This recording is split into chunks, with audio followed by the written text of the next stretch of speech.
স্থানীয় বাংলা সংবাদ। আসসালামু আলাইকুম।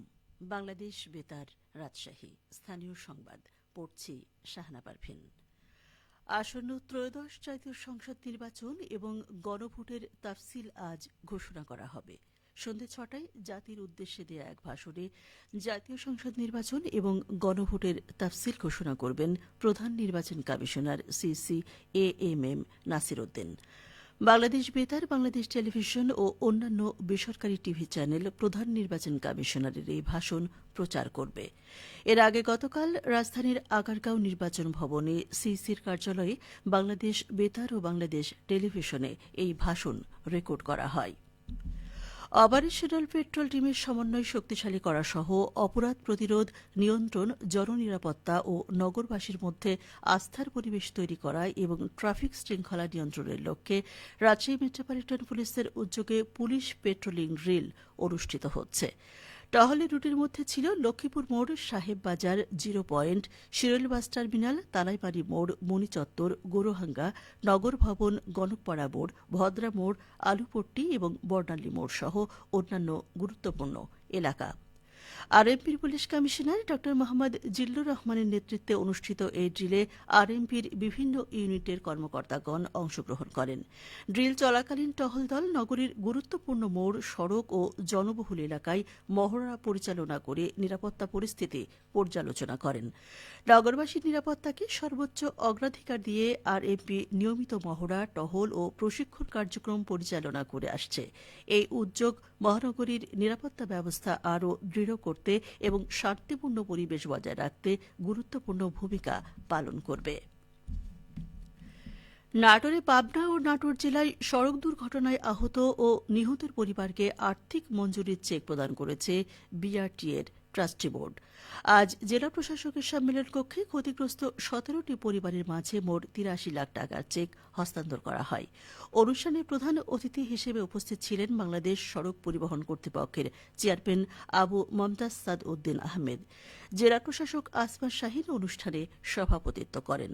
অনুষ্ঠানে বিআরটিএর চেয়ারম্যান বলেন, সড়ক দুর্ঘটনায় হতাহত পরিবারের দুর্দশা কখনো নিরসনযোগ্য নয়।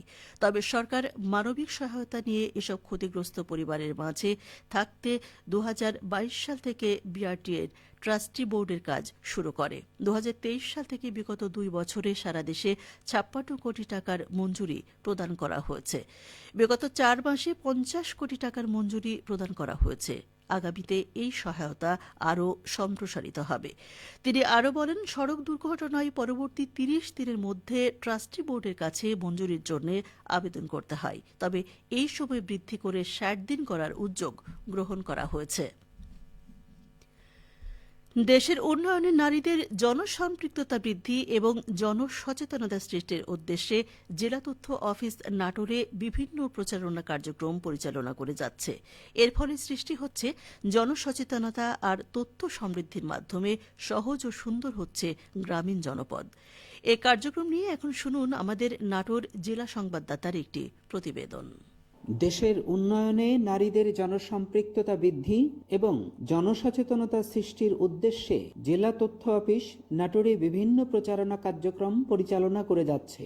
ভারপ্রাপ্ত জেলা তথ্য অফিসার রেজওয়ান মোর্শেদ জানান, জেলা তথ্য অফিস নাটোর সরকারের নীতি সংস্কারমূলক কার্যক্রম, তারুণ্যের শক্তি ও সম্ভাবনা, বৈষম্যহীন ও জবাবদিহিমূলক বাংলাদেশ বিনির্মাণ, সামাজিক বিভিন্ন ইস্যু, শিক্ষা, স্বাস্থ্য, সরকারি বিভিন্ন সেবা সম্পর্কে জনসম্পৃক্ততা বাড়াতে বিভিন্ন ধরনের প্রচার কার্যক্রম অব্যাহত রেখেছে। এই প্রচার কার্যক্রমের অংশ হিসেবে নাটোর জেলা তথ্য অফিসের আয়োজনে ২০২৫-২৬ অর্থ বছরের ডিসেম্বরে বর্তমান সময় পর্যন্ত প্রামাণ্যচিত্র বা চলচ্চিত্র ৫৬টি, সড়ক প্রচার ৯২ দিন, নারী সমাবেশ ৬০টি, উন্মুক্ত বৈঠক ২২টি, সঙ্গীতানুষ্ঠান ১৩ দিন, আলোচনা সভা ও ওরিয়েন্টেশন কর্মশালা বা পরামর্শমূলক কর্মশালা ৩টি অনুষ্ঠিত হয়েছে। পাশাপাশি বিভ্রান্তিকর তথ্য ও গুজব প্রতিরোধে জনগণকে সচেতন করতে নাটোর জেলা তথ্য অফিস প্রতিনিয়ত কাজ করে যাচ্ছে। জনগণের কাছে তথ্য সেবা ও সরকারের বার্তা সহজভাবে ও ব্যাপক আকারে পৌঁছে দিতে আমাদের এই প্রচেষ্টা অব্যাহত থাকবে। তথ্য অফিসের উন্মুক্ত বৈঠকে অংশগ্রহণকারী গৃহিণী ফাতেমা আক্তার বললেন, জানাবো যেগুলো মানুষের গুজব দিলে এখানে না জেনে যেন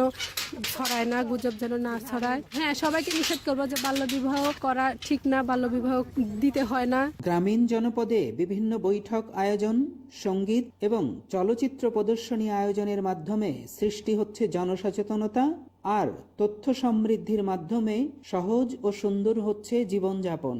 ফারাজি আহমদ রফিক বাবন, নাটোর জেলা সংবাদদাতা, বাংলাদেশ বেতার, রাজশাহী। সবশেষে আবহাওয়া। আজ দুপুর 2টোয় রাজশাহীতে তাপমাত্রা ছিল 25.8 ডিগ্রি সেলসিয়াস। এ সময় বাতাসে আপেক্ষিক আর্দ্রতার পরিমাণ ছিল 40%। রাজশাহী পার্শ্ববর্তী এলাকায় আজ সূর্যাস্ত সন্ধে 5:17 সংবাদ শেষ হল। আমাদের পরবর্তী সংবাদ বিকেল 4:05।